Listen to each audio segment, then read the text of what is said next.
అయా రాజ్యాంగంలో ఎస్సీ ఎస్టీలకి భద్రతతో కూడిన ఎస్సీ ఎస్టీ రిజర్వేషన్లకి సంపూర్ణ భద్రత ఆనాడుంది.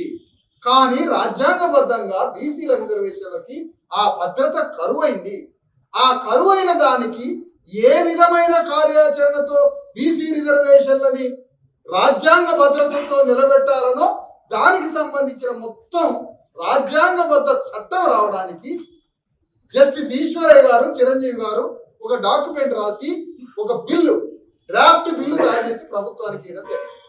అది 9th షెడ్యూల్లో పెట్టించి కేంద్ర ప్రభుత్వంతో యుద్ధం చేసి కేంద్ర ప్రభుత్వం ద్వారా 9th షెడ్యూల్లో పెట్టించాలని రేవంత్ రెడ్డికి రోజు హితబోధ చేస్తున్న అతని ప్రియారిటీ మాత్రం బీసీ వాదం మీద లేదు, రోజు రాజకీయ జూదం మీద ఉన్నది ఆయన ఇంట్రెస్ట్.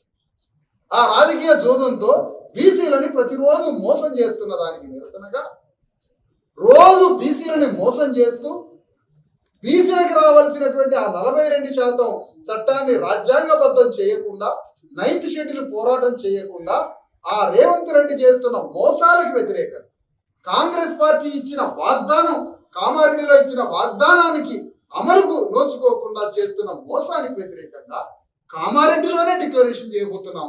ఏమని డిక్లరేషన్ చేయబోతున్నాం? కామారెడ్డిలో కాంగ్రెస్ పార్టీని, తెలంగాణ గడ్డ మీద కాంగ్రెస్ పార్టీని రాజకీయ సమాధేన చేసి మా బీసీ రిజర్వేషన్లు సాధించే డిక్లరేషన్ చేయబోతున్నాం. ఆ డిక్లరేషన్ లో భాగంగానే నవంబర్ 15న కామారెడ్డిలో ఉంటుంది. ఆ తర్వాత మొత్తం 33 జిల్లాల్లో సభలు ఉంటాయి. ఆ సభల యొక్క అంతిమ సభ కొడంగల్లో నిర్వహిస్తాం. కాబట్టి ఈ సభని విజయవంతం చేయాల్సిన బాధ్యత బీసీ ప్రజల మీద మరియు తోటి సహబాధిత వర్గాలైన ఎస్సీ ఎస్టీ బాధిత వర్గాలు కూడా అందరం కలిసి ఈ సభని విజయవంతం చేయాలని ఈ కామారెడ్డిలో ఈరోజు ప్రెస్ మీట్ నిర్వహించడం జరుగుతుంది.